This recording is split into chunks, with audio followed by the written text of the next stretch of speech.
Seguir manejando los fiscales como políticos. Que provoca un desequilibrio en la economía. Porque es una ley inconstitucional.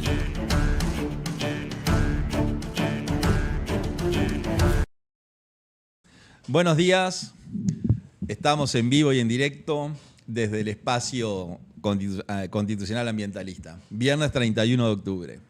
Desde el estudio del Pulsómetro, como todos los viernes, este encuentro semanal que tenemos con tanta gente que nos está siguiendo y que estamos muy contentos con nuestra experiencia en comunicación.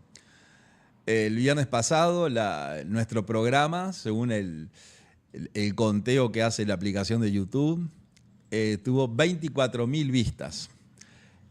Fue el programa número 7, este es el 8º. Y claramente, si el primer programa tuvo 3.000, estoy redondeando, claramente son cifras quebradas. Bueno, al 7º llegamos a 24.000, lo que es para nosotros un gran incentivo, un gran empuje, porque, claro, en nuestro deshabitado país, porque somos deshabitados, uno mira programas de YouTube de otras latitudes y tienen cientos de miles de vistas.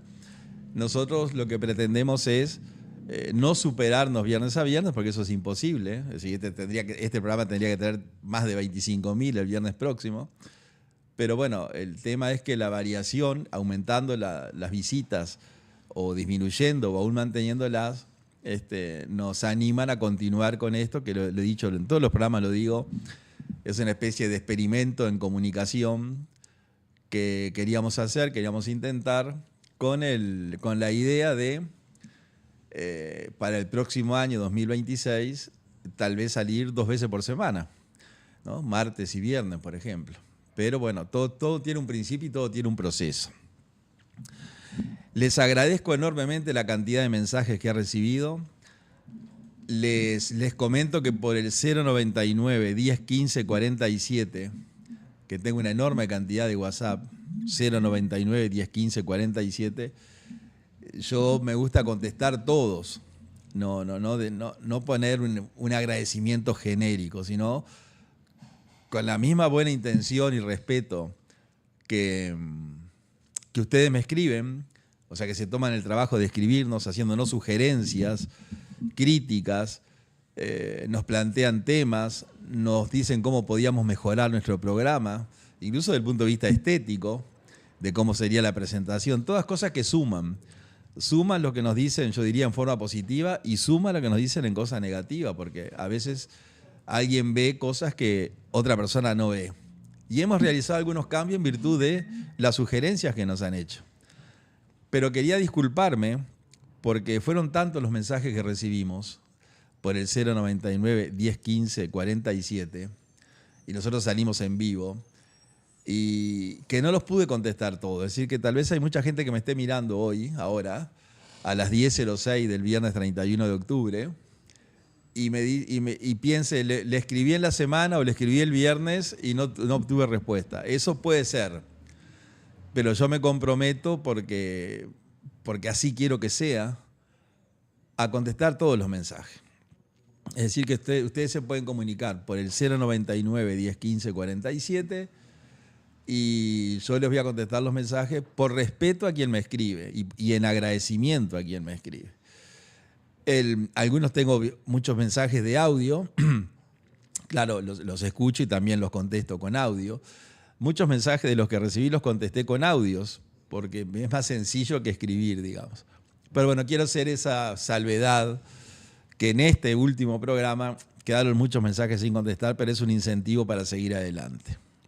También quiero agradecer la enorme cantidad de saludos que recibí en virtud de mi cumpleaños. Es decir, mucha gente me saludó, me deseó feliz cumpleaños, que les agradezco, y también estoy contestando uno a uno las personas que me saludaron. El cumpleaños es una actividad, es un acontecimiento, diría yo, especial, porque es el año nuevo de cada persona. Nosotros que estamos, digamos, en la civilización occidental y cristiana, por decirlo de alguna forma, tenemos el año nuevo de la civilización occidental. Hay otras civilizaciones, digamos, u otros usos horarios, otras naciones que tienen otro año nuevo. Pero nosotros pertenecemos a aquella en la que el año nuevo es el 31 de diciembre, el 1 de enero. Ese es el año nuevo, yo diría, planetario. Pero pues cada persona, cada ser viviente, cada ser humano tiene su año nuevo, que es el día que cumple años. Entonces, el día que cumple años es un año transcurrido, un año recorrido en la vida y un año que empieza. Entonces, yo siempre le di ese valor, independientemente de lo clásico de los cumpleaños, de reunirse con la familia, de reunirse con los amigos si se puede. En este caso en particular, yo opté por reunirme con mi familia. Y bueno, siempre es un momento de agradecimiento, de regocijo familiar, como decía Tristán Narvaja en el Código Civil, una expresión bien curiosa, regocijo familiar. Y bueno, y ahí comparte unas horas, un tiempo con los hijos, con la familia, con la esposa, bueno, y el saludo del resto de la familia que está en el interior, en Paysandú en mi caso.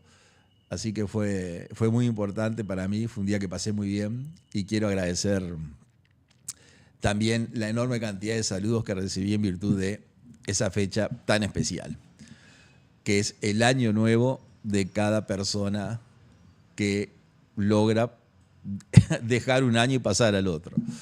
Nosotros esperamos continuar con ese proyecto de pasar varios años más, pero claramente no depende solo de uno. Hay que hacer el esfuerzo y cuidarse, pero no es solo uno el que resuelve. Algún día se va a terminar. Pero cuando se termine, yo diría que en lo personal, y estoy seguro que muchos de ustedes también, nos gustaría identificarnos con esa expresión de una poesía gauchesca en el cual un anciano paisano, un paisano anciano, próximo a su final ya anunciado, le dice a sus hijos: al fin y al cabo voy a morir vivido. ¿No?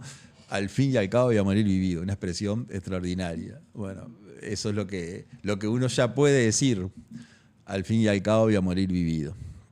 Entonces, eso es el saludo. Estamos recibiendo sus mensajes por el 099 1015 47. Después vamos a leer algunos acá al aire, en vivo. Y bueno, quería hacer esta presentación. Para seguirnos por nuestro canal de YouTube, ahí en la pantalla les aparece el procedimiento, digamos, pero ustedes ponen Espacio Constitucional Ambientalista, SA, en la aplicación de YouTube, o ponen mi nombre y automáticamente les va a aparecer el programa. Y ahí hay un link, una ventana que dice suscribirse. Ustedes se suscriben. La suscripción no implica pertenencia a ningún sector político, no implica pago de absolutamente nada, no tiene costo, pero les permite recibir un aviso cuando nuestro programa está saliendo al aire, que sale todos los viernes en vivo de 10 a 12 de los estudios del Pulsómetro TV, que le agradecemos siempre a ellos que nos permiten estar acá. Y si la situación lo amerita, podemos salir intempestivamente durante la semana a determinada hora para comentar o compartir algún tema que creemos merece la atención o nuestro comentario. Así que esta es una experiencia o un experimento de comunicación. En el programa de hoy tenemos claro, nosotros seleccionamos algunos temas, espero que sean interesantes. Vamos a hablar de varios temas, no nos vamos a remitir a uno, y claramente vamos a hablar del contrato del Cardama Gate, como lo dijimos nosotros, que tiene idas y venidas.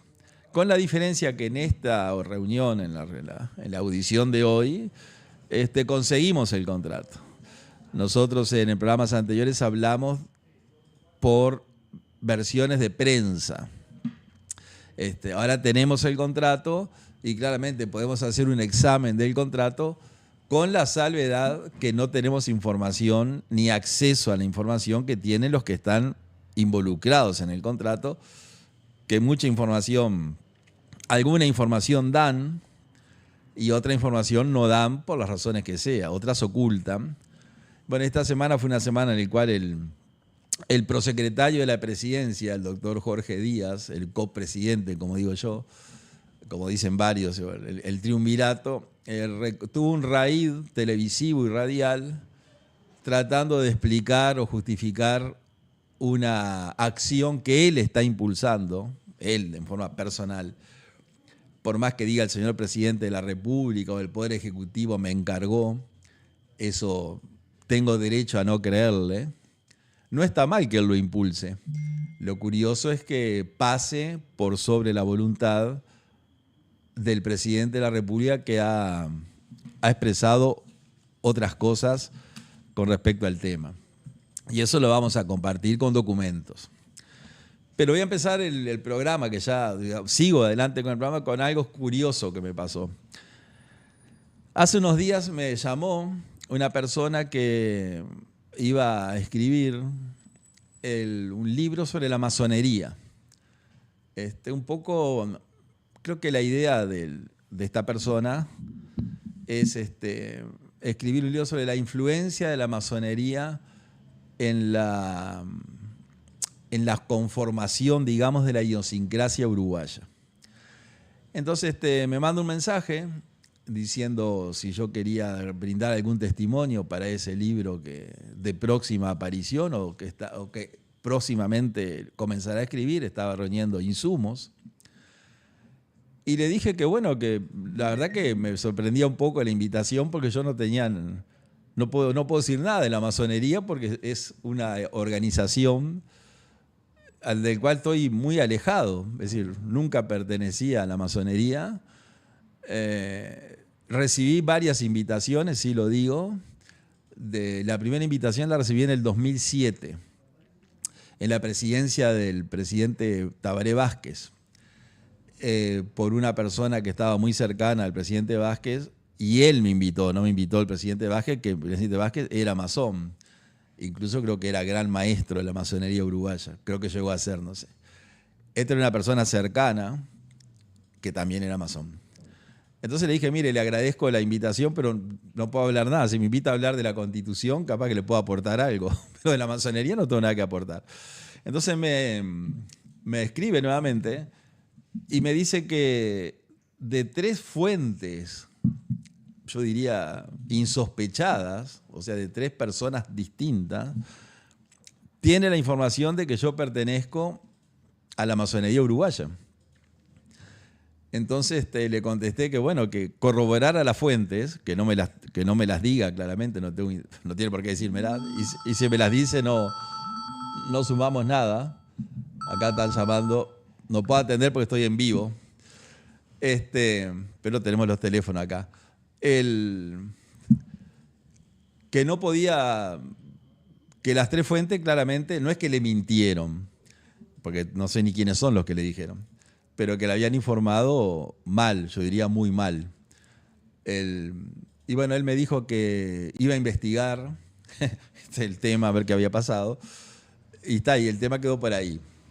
Pero bueno, después hablé con otras personas contándole el cuento y me dijeron, bueno, hay gente que puede pensar que vos estás en la masonería. Entonces yo lo que quiero aclarar, yo que sé, a nadie le interesa si soy masón o no soy masón. Pero ya que tengo el espacio quiero aclarar.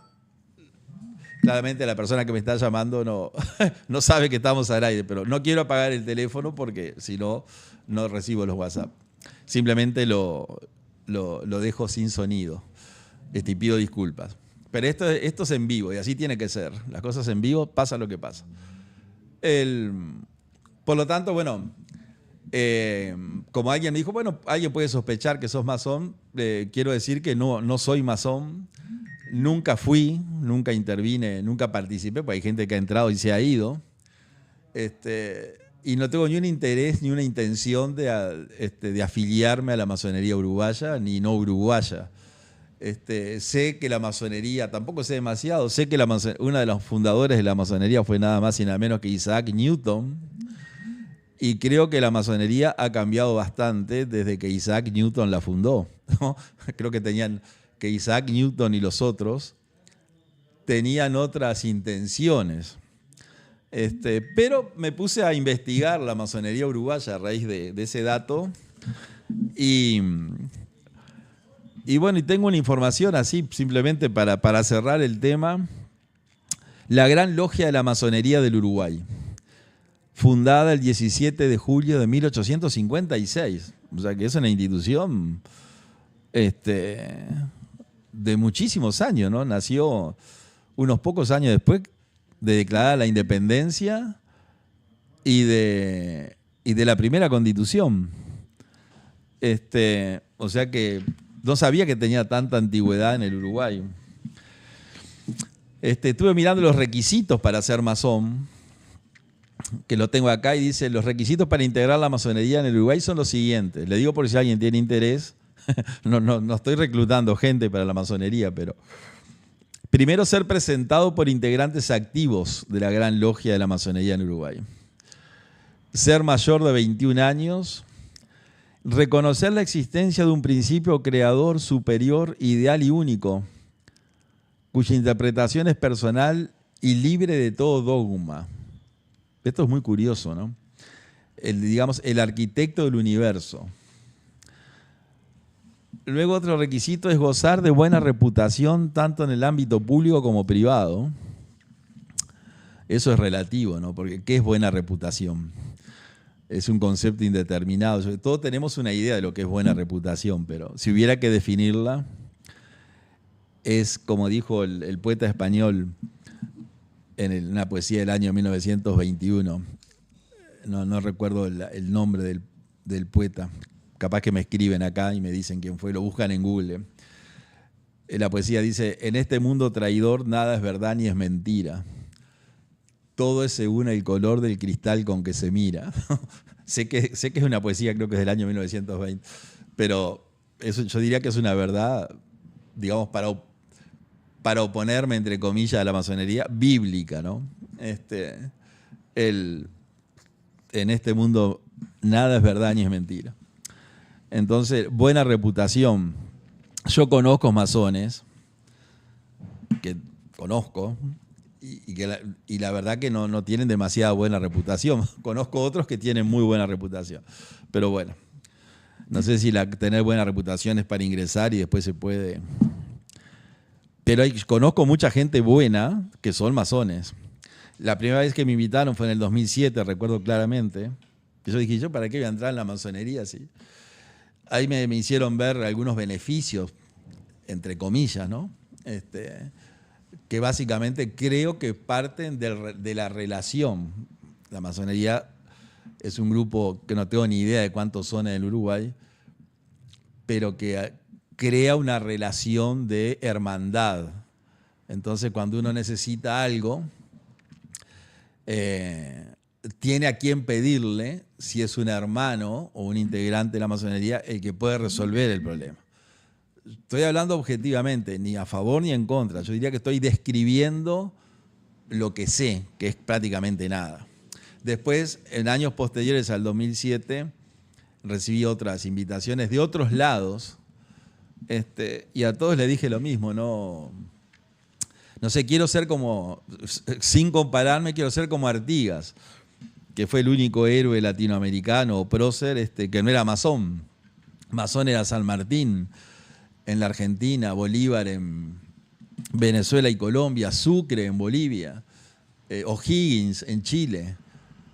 Bueno, los argentinos, la independencia uruguaya dice que parte del proceso de independencia de América Latina, apartándose de las colonias españolas y portuguesas, hay gente que sostiene que fue producto de la masonería, en reuniones que se realizaron en el Reino Unido, y que ahí resolvieron, bueno, la verdad que eso no sé, no tengo la menor idea, pero sí sé que agradecí siempre las invitaciones, me invitaron con absoluta buena fe, gente amiga, siempre los que me invitaron fueron amigos.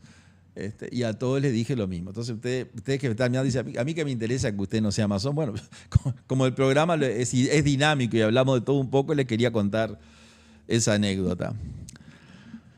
Otro requisito que estaba viendo era contar con un trabajo legal. Trabajo legal.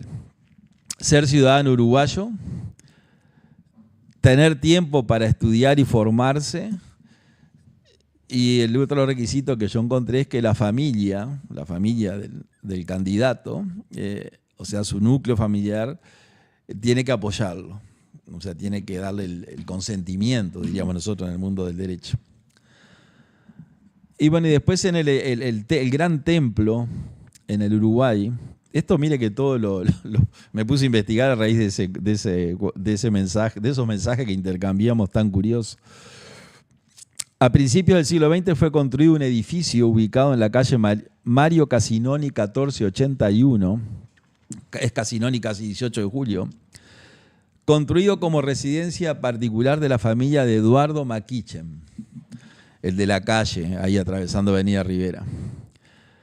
Y luego en 1915, el arquitecto Julio Vilamajó, yo creo que uno de los 3 arquitectos más importantes de la historia en Uruguay, un gran arquitecto,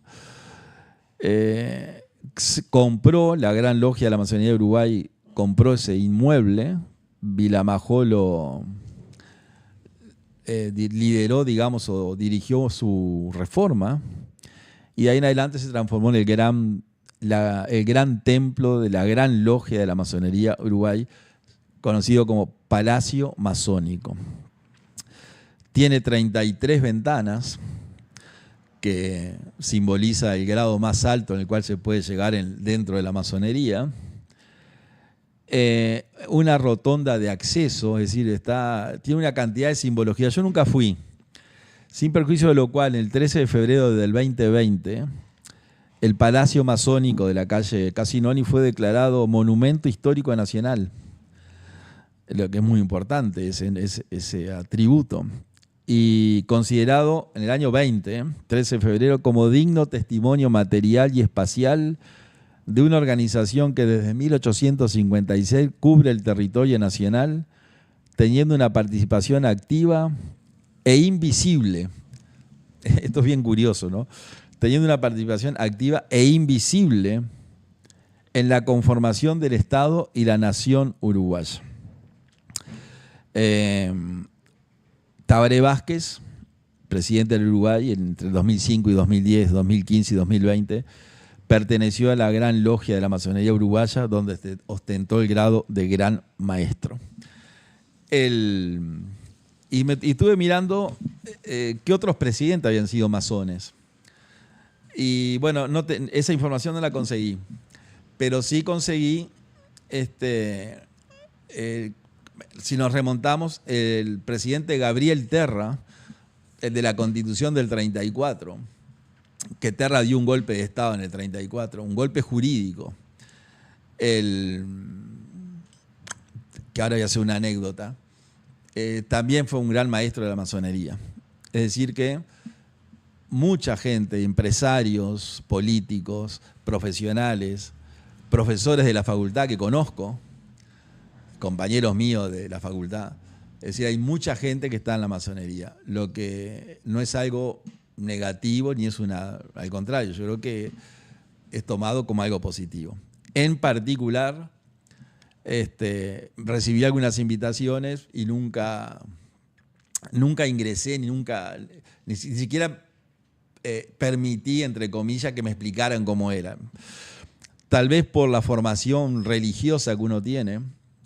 Yo fui toda mi niñez y juventud a un colegio salesiano en Paysandú, y creo que el origen de la masonería, impulsada por Isaac Newton, en aquellos años, hace ya varios siglos, nació como una reacción al predominio absoluto que tenía la iglesia en la sociedad de la época. Ahora creo que eso no existe más, pero no estoy demasiado al tanto. Pero bueno, quería contar esta anécdota que es un cuento, es un cuento que me pareció curioso.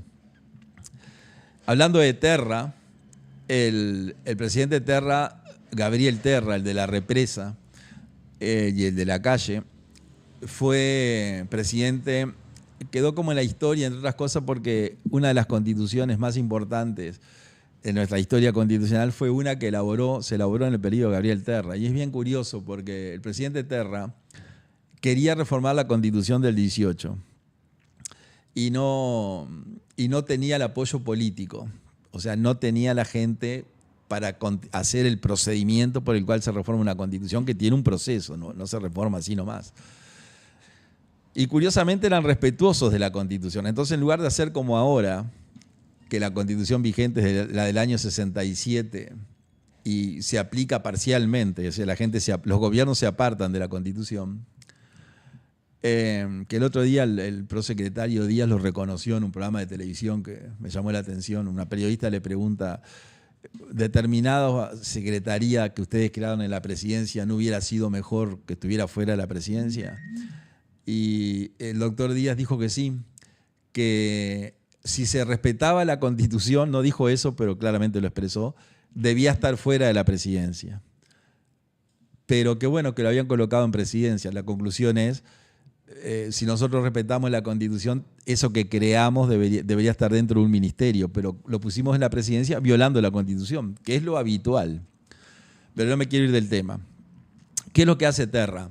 Como Terra no consigue los apoyos políticos para reformar la Constitución, da un golpe de Estado.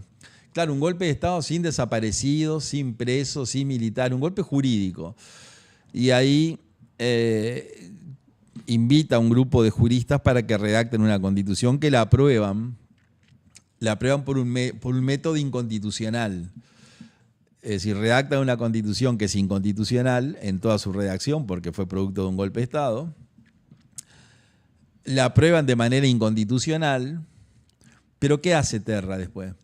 Somete la Constitución, el proyecto ese inconstitucional, a un plebiscito, que el plebiscito es el mecanismo por el cual el cuerpo electoral se pronuncia sobre si acepta o no las reformas constitucionales propuestas.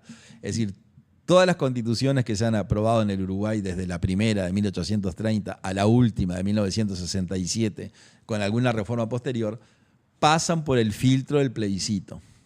En el Uruguay hubo 28 plebiscitos de que se hacen plebiscitos, muchos de ellos rechazaron reformas. Y el plebiscito, curiosamente, aprobó la Constitución. Entonces, el cuerpo electoral, cuando concurre a un plebiscito, lo hace en ejercicio de su poder constituyente, que es el poder más alto que tiene el Estado, al cual no se puede desconocer, cosa que el gobierno del Frente Amplio ha desconocido en forma expresa, pero es la regla, digamos. Entonces, cuando se pone en marcha el poder constituyente, los vicios de forma y de fondo que tiene el texto constitucional, que lo haría nulo desde su nacimiento, porque nació de forma inconstitucional, si el cuerpo electoral se pronuncia a favor, ese vicio, esa nulidad, la cura. O sea, hace un saneamiento y la Constitución pasa a ser legítima. Eso que hizo Terra en el 34 lo hizo la dictadura en el 80, para que vean que la historia se repite. En el año 1980, ante el proceso dictatorial uruguayo, el gobierno de facto, en ese momento las autoridades de facto resolvieron hacer lo que había hecho Terra en el 34. Hicieron un proyecto de constitución que era inconstitucional y lo sometieron a un plebiscito, con la esperanza de que el cuerpo electoral, en ejercicio del poder constituyente, lo ratificara como ratificaron en la Constitución de Terra. Si eso hubiera sucedido, nosotros hoy tendríamos la Constitución de 1980, nacida en forma inconstitucional, validada por el cuerpo electoral que en ejercicio del poder constituyente la curó, le quitó el vicio. Pero ¿qué hizo el pueblo uruguayo? Ese año fue, en el plebiscito del 80, fue la primera vez que yo voté. Lo recuerdo bien porque debuté como ciudadano. Ya hace muchos años. El cuerpo electoral votó en contra. O sea, por suerte. El cuerpo electoral se pronunció en contra en el plebiscito, o sea que el proyecto del año 80 no salió. Pero lo cuento como anécdota para que vean cómo la historia se repite. Y si se hubiera aprobado, y tendríamos la constitución del periodo militar, no se aprobó. Entonces, cuando el régimen de facto abandona el poder en marzo del 85, renace en forma automática la constitución del 67, que es la vigente, que había dejado de aplicarse en el periodo ese. Pero hay un tema interesante que un día lo vamos a tratar, que durante la dictadura de Terra, el catedrático de Derecho Constitucional, un gran catedrático, Arcos Ferrán, un hombre que estaba enfermo y retirado de la docencia, sabiendo que Terra estaba elaborando un proyecto de constitución inconstitucional, que luego se aprobó, se reintegra a la Facultad de Derecho y da una clase, o sea, dicta una clase que pasó a la historia y que un día la vamos a comentar acá, porque me parece interesante, aún para la gente que nos está viendo y que no tiene formación jurídica. Y él en esa clase que da en la Facultad de Derecho le pone un título. Generalmente las clases no tienen título, pero quedó en la historia como el concepto de nación en la Constitución uruguaya, que es un tema bien interesante, porque la Constitución dice que la soberanía radica en la nación. Entonces, ¿qué es la nación? Hay un artículo en la Constitución que dice, la soberanía existe radicalmente en la nación, radicalmente. Entonces, él da una clase donde explica qué es lo que surge de la Constitución uruguaya en el concepto de nación, advirtiéndole a Terra que eso que estaba haciendo no lo podía hacer porque la nación es la que maneja, es la titular del poder constituyente. O sea que son historias muy, yo diría, curiosas, que se han dado en la historia nacional y que algún día las compartiremos. Bueno, dejando de lado esto, que no sé si le interesa a alguien, pasamos a otro tema, porque acá tenemos temas varios. Ustedes saben que hay una preocupación, entre comillas, por la poca natalidad que hay en el Uruguay. En el Uruguay la natalidad ha experimentado una notable caída, con cifras de nacimientos en mínimos históricos. Se registraron en el año 2024, miren qué dato ¿no? 2024, 29.899 nacimientos. Así que el 2024, que es el dato que tengo. Y es la menor cantidad de nacimientos desde que se tiene registro, que el registro con el cual se compara es de 1888. Ahora, el Uruguay en 1888, con mucho menos población, muchísimo menos población en el Uruguay, nacieron 29.000 personas. Entonces ahora hay la cantidad de nacimientos ha disminuido de manera constante desde 1215, con una reducción acumulada de aproximadamente el 37% entre el 2015 y el 2022. Esto lo traigo como un dato curioso. Y bueno, y las causas señalan, la caída se debe al principio de la disminución claramente de la fecundidad. Entre el 2016 y 2019 hubo una disminución de 10.000 nacimientos anuales. En el 2020 fueron 35.874 los nuevos uruguayos. En el 2021, 34.603. En el 2022, 32.301. Y en el 2023, 31.835. Es decir que cada vez somos menos y cada vez vamos a hacer menos. Pero eso es un fenómeno mundial. Estaba sacando información que en todo el planeta, excepto en el mundo islámico, miren qué curioso esto, el mundo islámico crece y el mundo no islámico no crece. Es decir, que si nos proyectamos muchos años para adelante, el mundo islámico va a dominar en cantidad de habitantes. Se da por aquello que anunciaron algunos líderes islámicos que decían: nosotros vamos a conquistar Europa y después vamos a conquistar el mundo, sin derramar una gota de sangre, simplemente enviando a nuestra gente a esos países y teniendo hijos. Y creo que en Europa ya pasa eso. Acá tengo algunos datos que saqué para interesado en ese tema porque me llamó la atención.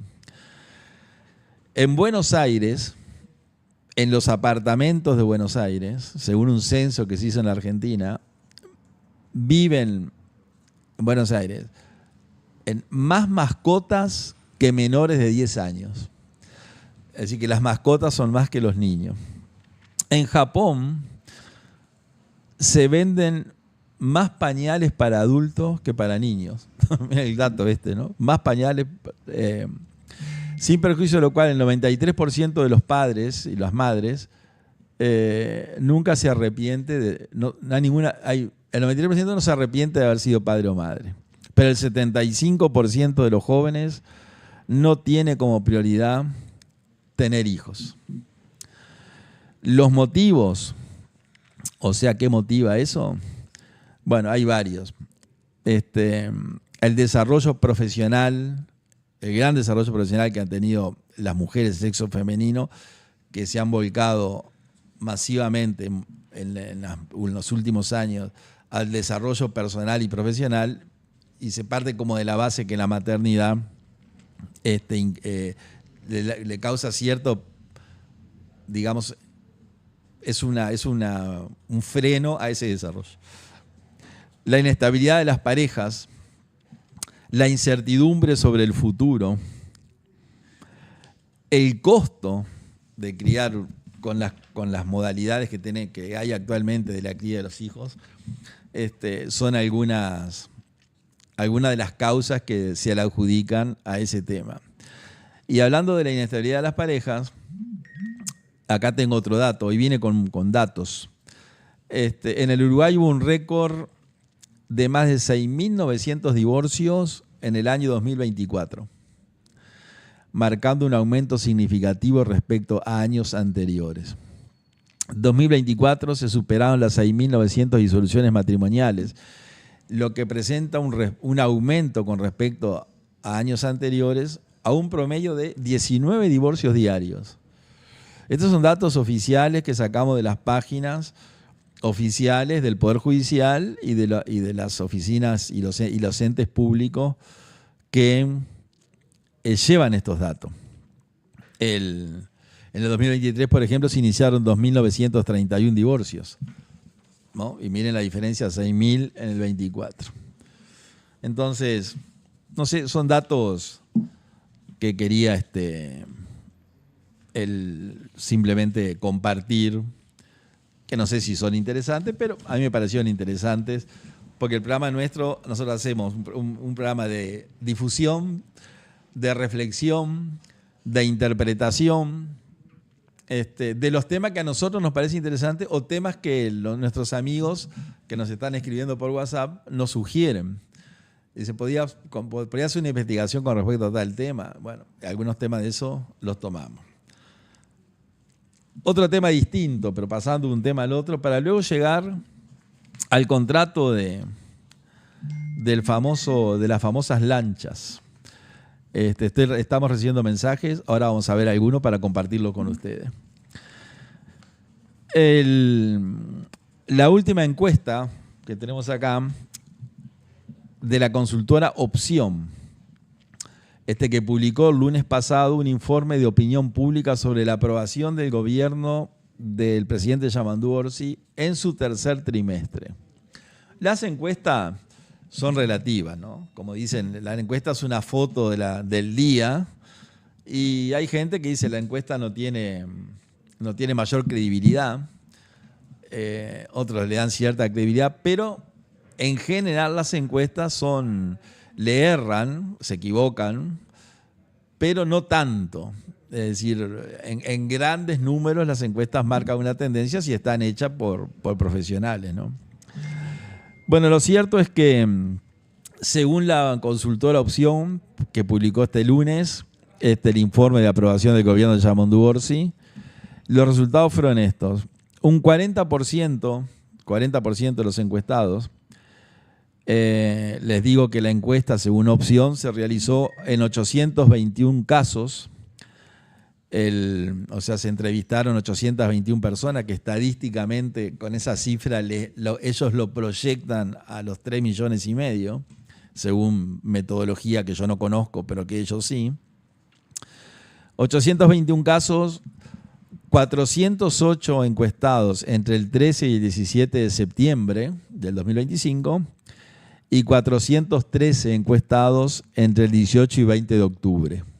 Es decir que septiembre y octubre fue la realización de la encuesta y le da este resultado. El 40% de los encuestados ni aprueban ni desaprueban. Es decir, tienen una postura neutra. Ni está bien ni está mal. No se pronuncia. O sea, se pronuncian diciendo que no está bien ni está mal. El 26% considera que la gestión del gobierno de Yamondu Orsi es buena. Ese 26% se llega porque un 20% de los encuestados dijeron que era buena y un 6% dijeron que era muy buena. Entonces, sumando los buena más los muy buena, les da 26. Y un 29% se pronuncia como que la gestión del gobierno, es mala. ¿Cómo se llega a ese 29%? El 16% dice que es mala y el 13% dice que es muy mala. ¿Por qué es interesante esta encuesta?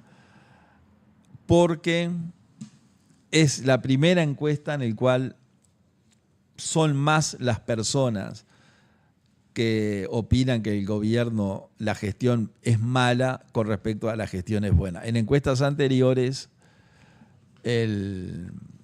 digamos que los índices daban, la gestión buena le ganaba a la mala. Esta es la primera encuesta en la cual la gestión pierde, o sea, la gestión buena pierde frente a la gestión mala. Sin perjuicio de lo cual hay un 40% que no se pronuncia. Claramente, ese 40% que no se pronuncia ni dice que es mala ni dice que es buena, o sea que tiene una postura neutra. De los que sí se pronuncian, el 29% considera que la gestión, según la encuesta de Opción. Bueno, pasamos a otro tema. El presupuesto del Poder Judicial. Yo lo he tocado a esto, pero me parece importante porque el Poder Judicial hoy pasó a tener un papel fundamental. Siempre fue fundamental. Pero en vista de lo que está pasando en los últimos tiempos, la gente asocia Poder Judicial con Fiscalía General de la Nación. La Fiscalía General no pertenece al Poder Judicial, claramente no pertenece. Es un servicio descentralizado que realiza una tarea o un trabajo de naturaleza jurisdiccional, pero no pertenece al Poder Judicial. Esta semana estuvo la Fiscal General de la Nación en el Palacio Legislativo, en la Comisión de Presupuesto, explicando, las necesidades que la Fiscalía tiene. Ustedes saben que los fiscales hoy son actores de primera línea. Es decir, no hay ni un día en un noticiero de televisión o de radio que no aparezca un fiscal. Porque la principal noticia del Uruguay, según la selección a los propios encargados de los canales, es la inseguridad. Y asociada a la inseguridad está la Fiscalía, que es la que investiga los temas penales. Entonces la fiscal Ferrero compareció a la Comisión del Senado para explicar el presupuesto, porque está ahí, el presupuesto lo está tratando el Senado, y las necesidades de Fiscalía para poder funcionar mejor.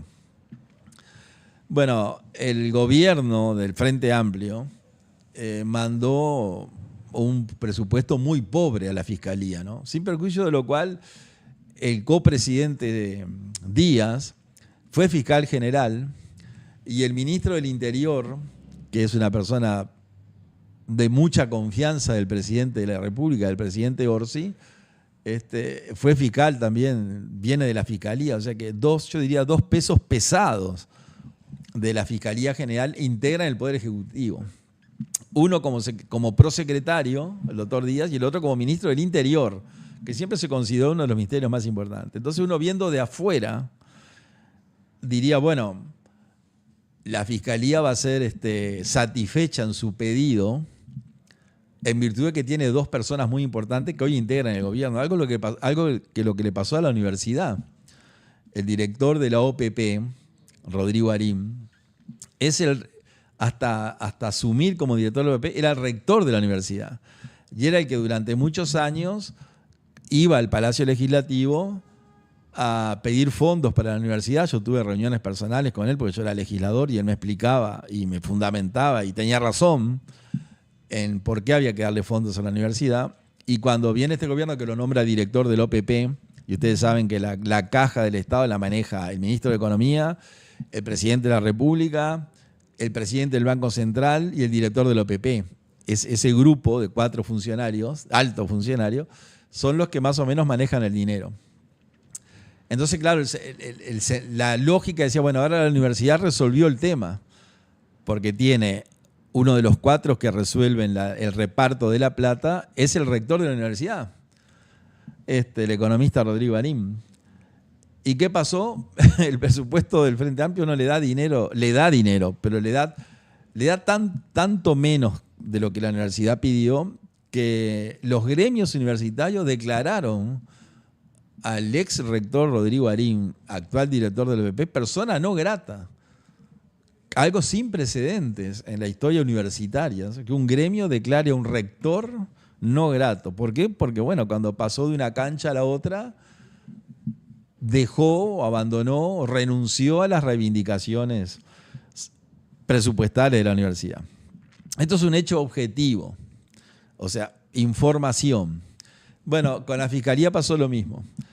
Tienen nada menos que al ex fiscal general Jorge Díaz, al ex fiscal de penal, el señor Negro, el doctor Negro, y manejando cifras, el presupuesto del Estado uruguayo son 23.000 millones de dólares.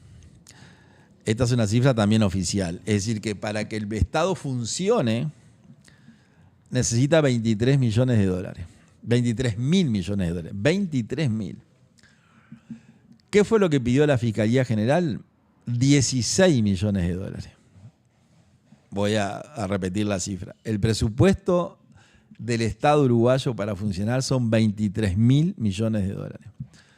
La Fiscalía, cuando manda el mensaje al Poder Ejecutivo, le dice, bueno, de esos 23.000 millones de dólares yo necesito 16 millones, que es una cifra que si la llevamos un porcentaje imposible de bajar, no sé, será 0,0000, la verdad que no sé cuánto es. Y no le dieron. No sé todos piden, ¿no? O sea, todo el Estado pide. Y ahí O'Donnell habrá dicho, bueno, tanto para acá, tanto para allá, y a Fiscalía le tocan 16 millones. Pero siendo una de las instituciones, yo diría, de más presencia en los medios, o sea, todos los fiscales son famosos. Antes no era así, pero ahora sí es así. Y uno ve jóvenes fiscales del interior, gente relativamente joven, que resuelven casos, arreglan, coordinan, transan con los delincuentes, que es lo que la ley le permite, no estoy diciendo una crítica. Y bueno, los miles y miles de delitos que se cometen en el Uruguay, cientos de homicidios, aparentemente dijimos, bueno, esta fiscalía va a estar reforzada, igual que el Poder Judicial, al cual no se le dieron fondos. Es decir, que hay yo diría que hay una campaña media orquestada contra el Poder Judicial en general. Poder Judicial y Fiscalía. La semana que transcurrió, nosotros participamos, que nos invitó el senador Gustavo Subía a un acto que se hizo en el salón, en el edificio anexo del Palacio Legislativo, en la Sala Acuña de Figueroa, en el cual disertaron diferentes expertos en temas penales. Y a mí me invitaron, bueno, a ver si podía dar una visión constitucional de por qué hay una crisis en el Poder Judicial y en la Fiscalía. Y bueno, yo en esa instancia, estaba llena la sala Abad Ferreira, la sala Acuña de Figueroa. Yo participé en muchas actividades en la sala Acuña de Figueroa mientras era legislador y nunca la vi llena como ese día.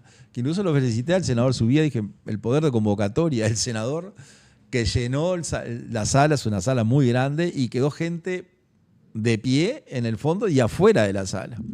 Incluso cuando yo llegué al Palacio había una fila en la calle de gente que para entrar, o sea que fue un gran acierto del senador Subía, cual le agradezco, ya le agradecí personalmente, ahora lo agradezco desde acá. En la realización. Y yo, bueno, encaré la charla con el tema presupuestal. Y acá tengo alguna información para compartir con ustedes. El Poder Judicial asistió a la Comisión de Presupuesto para plantear, bueno, las necesidades que tenía de presupuesto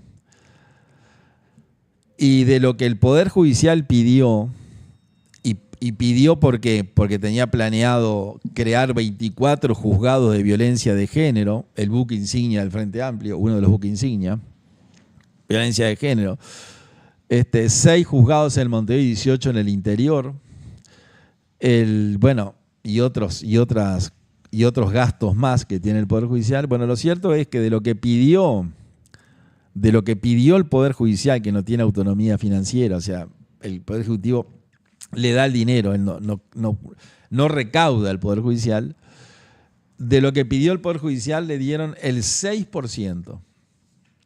O sea que si el Poder Judicial pidió 100, le dieron 6,50. Eso fue lo que le dieron al Poder Judicial. El Poder Ejecutivo del Frente Amplio. Luego, cuando se discute en Cámara, ahora, diputados que ya pasó y senadores, los legisladores tienen competencia para sacar dinero de un lado y darle a otro. Es decir, el legislador lo que no puede hacer es aumentar el gasto.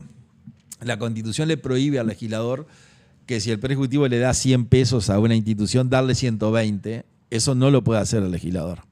Y eso yo diría que está bien, porque está prohibido por la Constitución. Y el constituyente parte de la base que el legislador tiene cierta tendencia a la demagogia.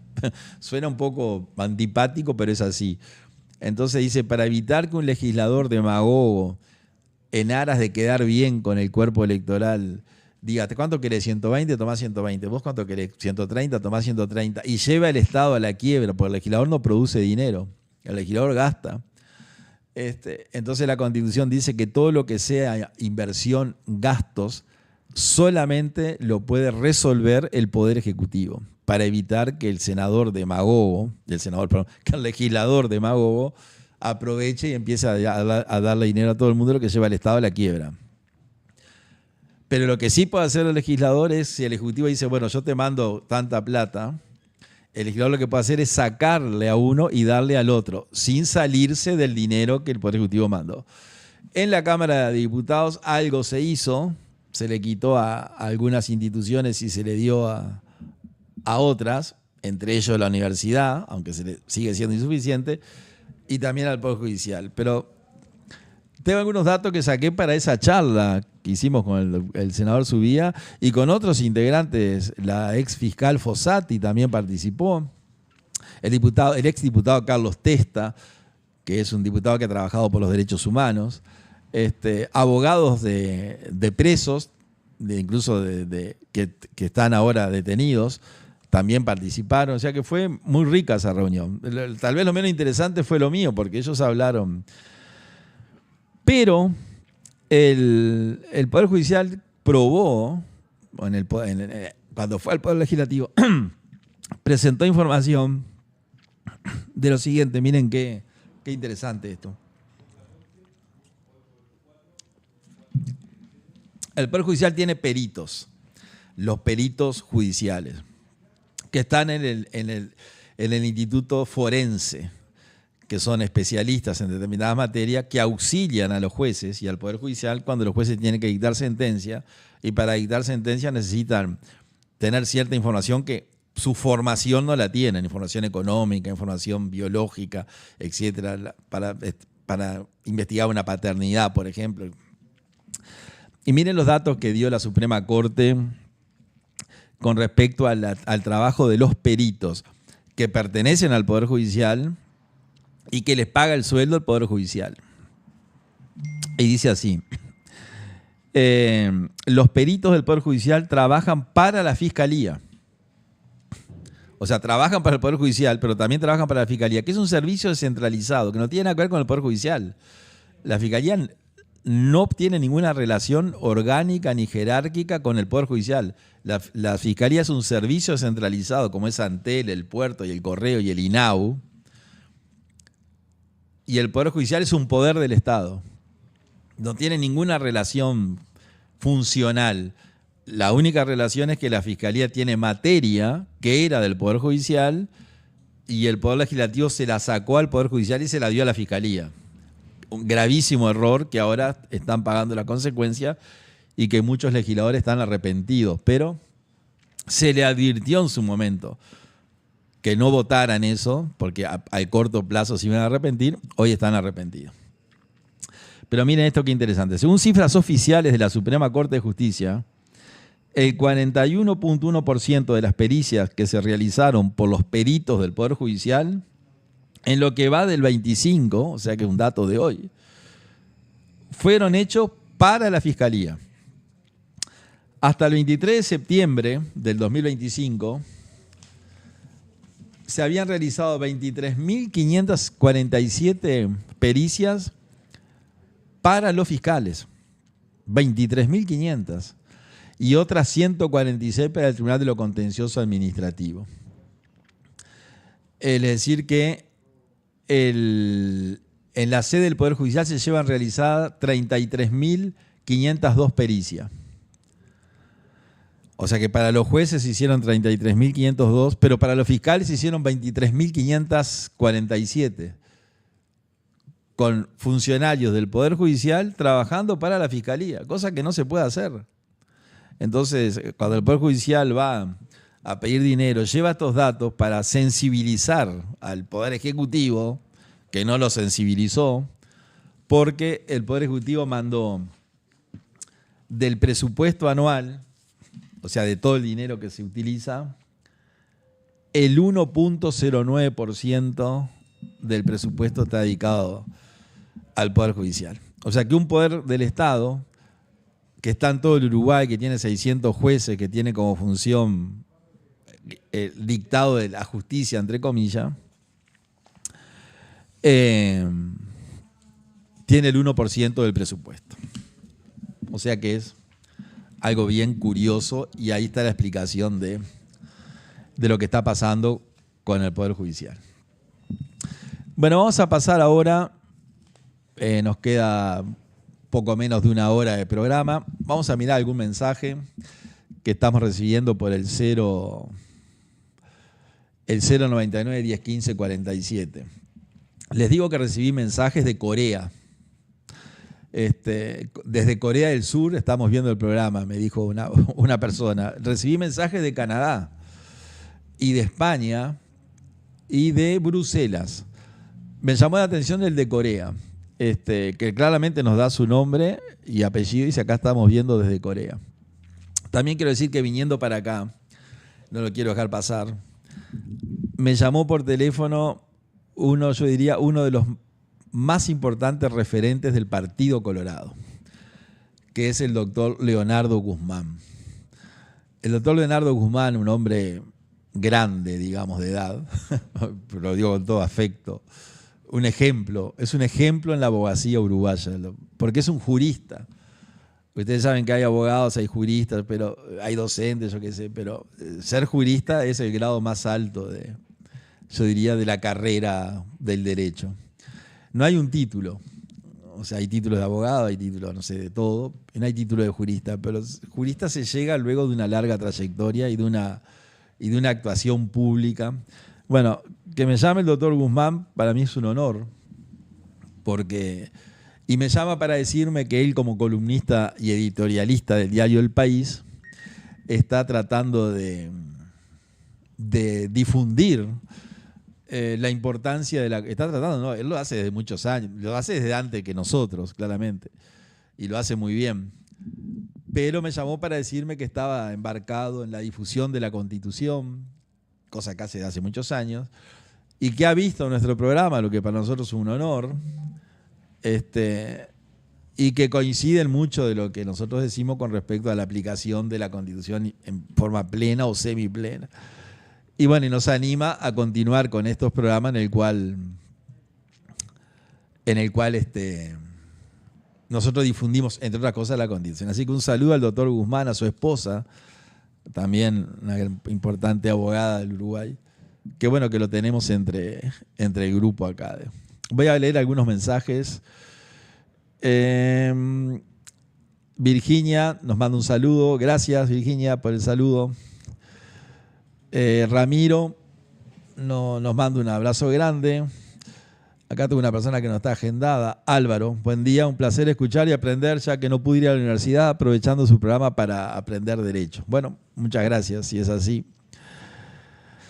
Otro amigo que nos escribe, nos da su nombre y apellido desde Cuchilla Alta. El tema de la baja de natalidad en Uruguay, casualmente ayer escribí un artículo, cuando tendremos que a la larga podemos desaparecer como nación, es cierto, muy importante, muy bueno.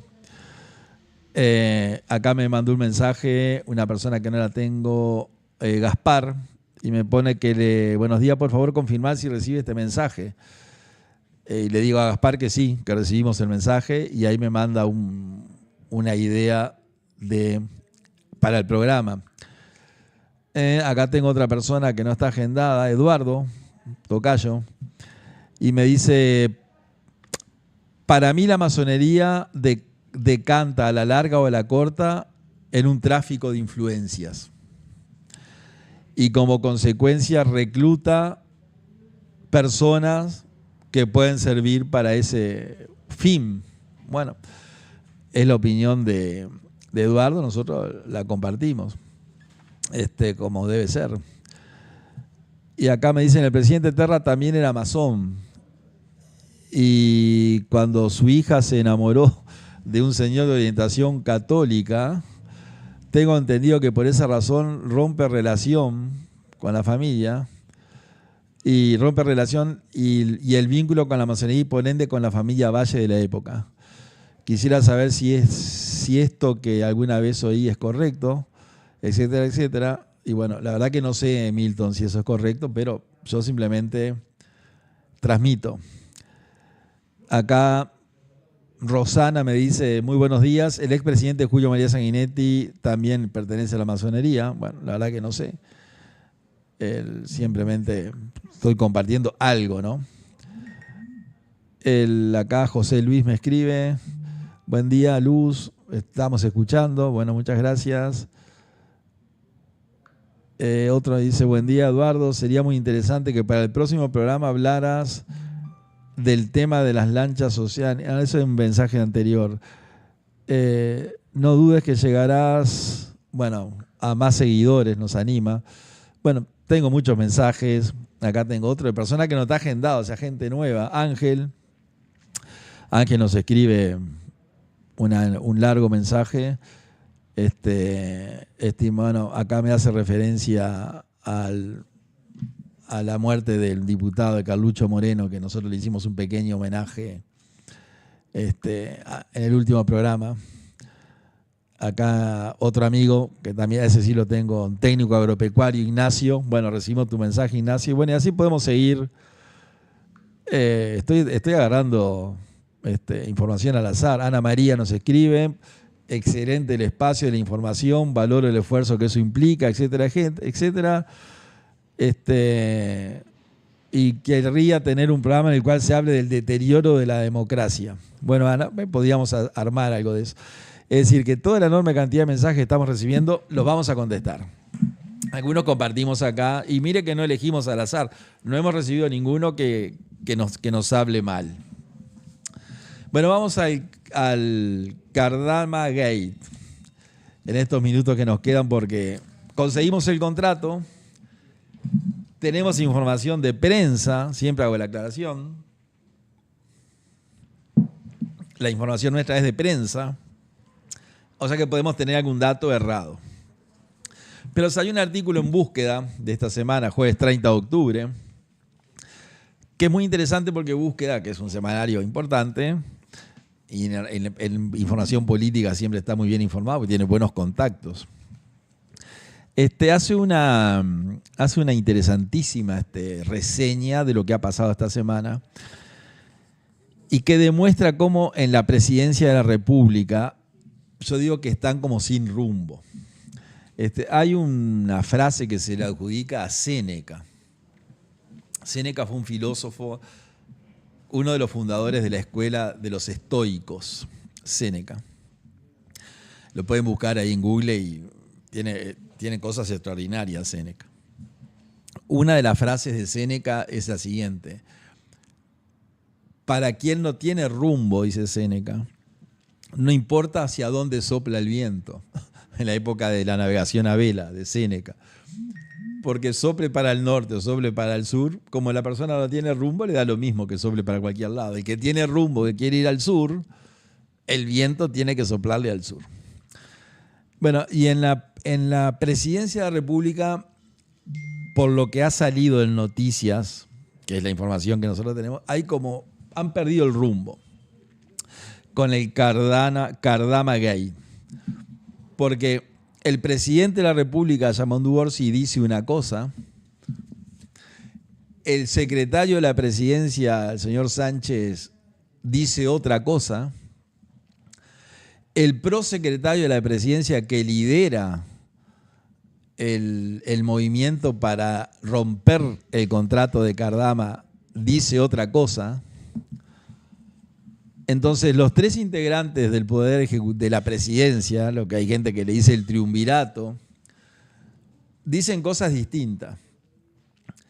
Entonces, frente a la opinión pública, demuestra una gran inseguridad, demuestran que, entre comillas, están enfrentados. Claro, no se van a terminar enojando ni peleando, pero hay una especie de... Y demuestra que el que va a ganar la pulseada es el copresidente, el prosecretario de la presidencia, Jorge Díaz.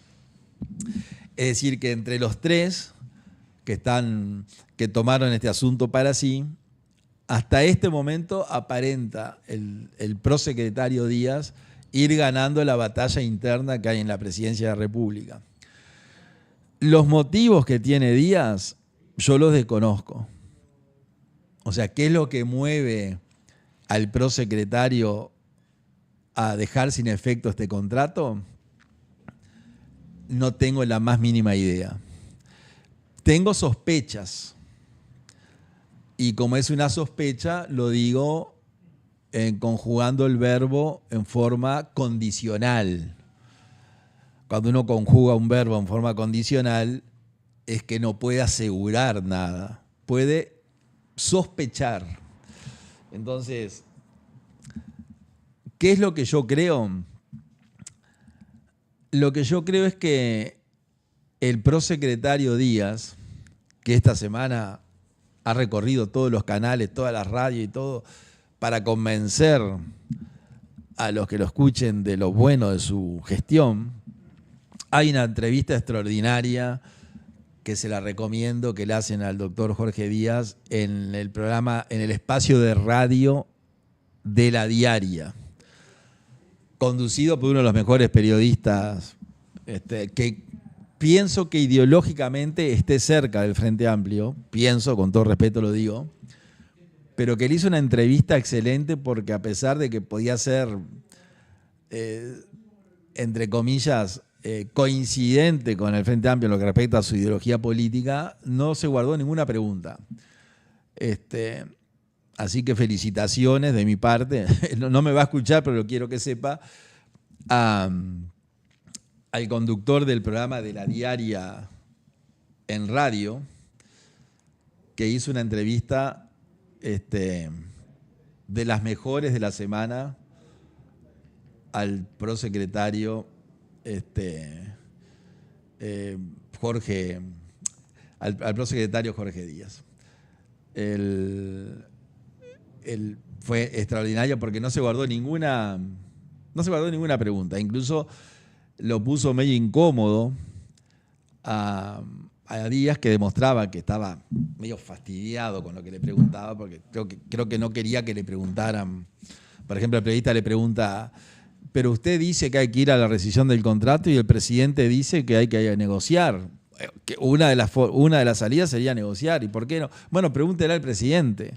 O sea, como estaba enojado de Díaz porque el presidente opina distinto que él. Y el periodista le hace una pregunta notable. Y le hace otras. Entonces, quiero reconocer, estaba buscando porque es un equipo, Martín Rodríguez, que no necesitaba buscarlo para saber qué es Martín, le hace una gran nota, o sea que la recomiendo. ¿Qué es lo que creo yo? Y hablo en condicional. Lo que yo creo es que el presidente Orsi, que no conoce derecho, que es profesor de historia, y que no tiene por qué saber derecho, y que puede ser un gran profesor de historia, y que fue un buen intendente. Yo lo digo porque yo vivo en la costa desde el año 95. O sea que he tenido varios intendentes. Y le reconozco la gestión como intendente. Sería de mala gente no reconocerla. Pero no tiene formación jurídica. Entonces el presidente Orsi, en estos temas jurídicos, va a hacer lo que le digan sus asesores. Y el asesor directo que tiene el presidente es Jorge Díaz. Pero tiene otros. Yo le diría al presidente Orsi que escuche a los otros. Porque yo creo que Jorge Díaz tiene un objetivo que no es defender la plata de la República, como dice él. Nosotros defendemos la plata de los uruguayos, no. Díaz no defiende la plata de los uruguayos porque está llevando a la presidencia a un lío que vamos a perder plata. El otro secretario, Sánchez, tampoco tiene formación jurídica. En realidad no sé cuál es la formación del secretario Sánchez, pero no importa. La Constitución no exige formación, X formación para ser secretario de la presidencia. Lo único que exige es ser ciudadano natural o legal. El señor Sánchez es ciudadano natural. Claramente Sánchez, que quiere salvar el contrato por lo que dice, está siendo torpedeado, si me permiten la expresión, por el prosecretario Díaz, que está recorriendo todos los medios para convencer que el pueblo uruguayo fue estafado. Y que yo creo que tal vez no tenga razón. Entonces, la postura de Díaz, y esto, ojo al gol, porque mañana me puede hacer un juicio, no sé, hacemos una denuncia por difamación injuria, aunque yo creo que yo a Díaz no le importo nada.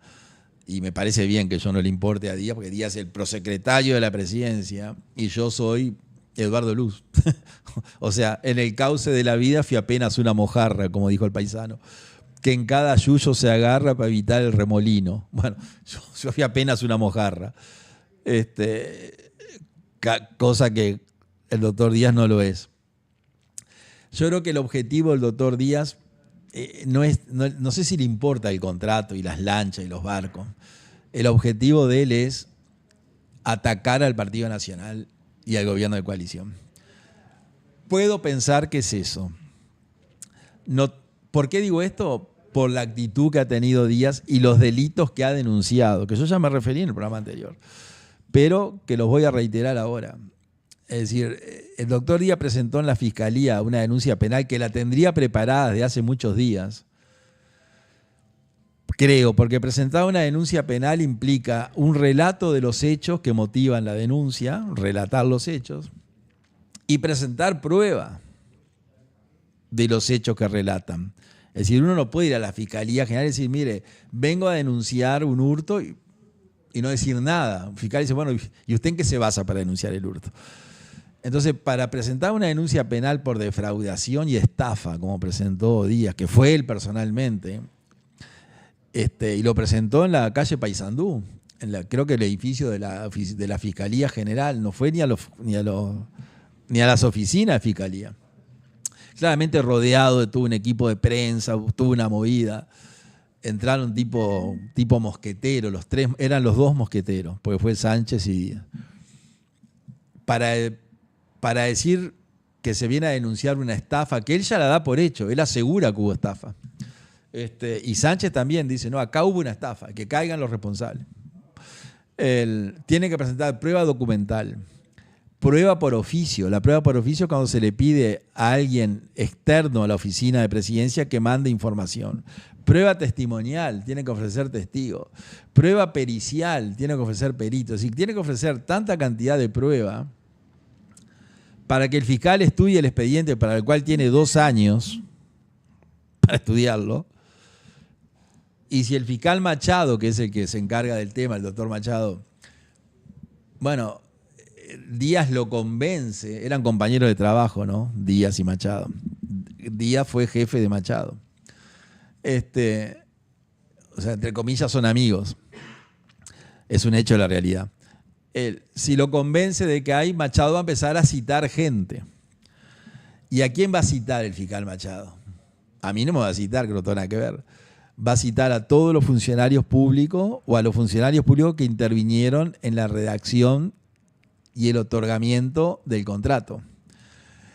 ¿Y quiénes fueron los funcionarios públicos que intervinieron en la redacción y otorgamiento del contrato? El presidente de la República, el doctor Lacalle Pou, el ministro de Defensa, el doctor Javier García, el doctor Casteldebat, que terminó estando al frente del Ministerio de Defensa, el subsecretario de Defensa, nuestro amigo Rivera Elgue, una persona muy derecha, lo conocí en la actividad política y tengo el mejor concepto de él.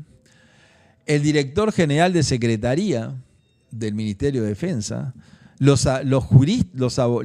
departamento jurídico del Ministerio de Defensa, funcionarios del Ministerio de Relaciones Exteriores de la presidencia del doctor Lacalle, funcionarios del Ministerio de Economía de la presidencia del doctor Lacalle. Entonces, haciendo una cronología, el fiscal no tiene un plazo extenso para estudiar el tema, va a empezar a citar gente, va a salir las filtraciones famosas de fiscalía, o sea, el público se va a enterar antes que el citado, que fue citado, porque a pesar de los esfuerzos de la fiscal Ferrero, fiscalía como un colador, va para determinados periodistas, militantes de izquierda, que está bien, es una opción. O sea que le van a empezar a dar datos y se va a plantar en la opinión pública una investigación por estafa y fraude a las principales figuras del gobierno anterior. Y eso va a ir durante todo el periodo de gobierno. Esa es la instancia penal. Si entramos en una instancia civil, vamos a un juicio de 8 a 10 años. Primera instancia, segunda instancia, tercera instancia, en lo que tiene que ver con la interpretación del contrato. Y si vamos a un juicio con el astillero por la construcción de los barcos, por si está bien construido, por si pusieron el piso, la chapa y la cabina, el timón, no sé, yo no sé nada de barcos, el que resuelve las diferencias entre el gobierno uruguayo y el astillero es un tribunal que está en París y otro tribunal que está en Londres.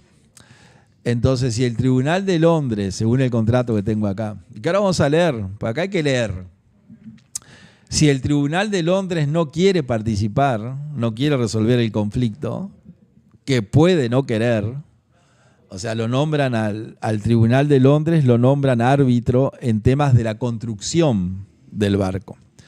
Pero curiosamente el contrato dice que si no quiere ser árbitro, a pesar de que lo nombraron, y creo que le deben estar pagando, el tribunal que suplanta al tribunal de Londres para que sea árbitro es un tribunal que funciona en París. Ahora, ese arbitraje, que se llama arbitraje porque cuando los conflictos los resuelve el Poder Judicial, estamos ante un juicio de naturaleza procesal. Y cuando el juicio lo resuelven expertos en determinada materia que no son jueces, estamos frente a árbitros. Que el tema de la construcción del barco lo resuelvan árbitros está bien, ¿Por qué? Porque ustedes se imaginan que un juez, ¿qué puede saber un juez de un barco? O sea, un juez que haya salido a dar una vuelta en un bote, de eso puede saber un juez, y mucho menos un fiscal. Yo no tengo la más... Yo lo único que sé es que el barco flota y todavía nadie me ha explicado cómo puede ser que flote. Pero bueno, el fiscal debe saber lo mismo que yo, que el barco flota, y el juez debe saber lo mismo. Entonces, en el mundo de los comercios, en el mundo del negocio, en el mundo internacional, desde hace muchos años se ha buscado una solución que es una buena solución, que dice, bueno, cuando hay un tema técnico, que lo resuelvan los árbitros. ¿Y los árbitros quiénes son? Los que saben del tema. Entonces, hay un grupo de árbitros ingleses y hay otro grupo de árbitros que no sé si son franceses, pero que trabajan en Francia, en París. Entonces, aquí, según la teoría de Díaz, que no es la del presidente, por lo que vamos a leer, ni es la del ministro de Economía, por lo que vamos a leer, ni es la del señor Sánchez, pero creo que Díaz le va a torcer el brazo, por la personalidad de Díaz, que es un hombre que atropella, ¿no? Avasallante. Cuando habla, incluso, él tiene un tono de voz con cierto dejo de superioridad frente a quien está hablando con él, y de cierta soberbia, ¿no? Como maneja información que el que lo entrevista no tiene, juega con esa información y trata hasta a veces despectivamente. Es mi impresión, lo que yo veo. Claro, Díaz no va a escuchar esto que yo dije, entonces no hay ningún riesgo. Yo no corro ningún riesgo, pero siempre lo aclaro porque es como hay que expresarse. Sin perjuicio de lo cual, el otro día yo me referí cuando el doctor Díaz y el secretario Sánchez dijeron el presidente de la República firmó la denuncia, que lo dijeron más o menos así. Yo en un comentario que hice en este programa, dije, ojo al gol, que el presidente de la República no tiene competencias para firmar ninguna denuncia, porque la Constitución lo prohíbe.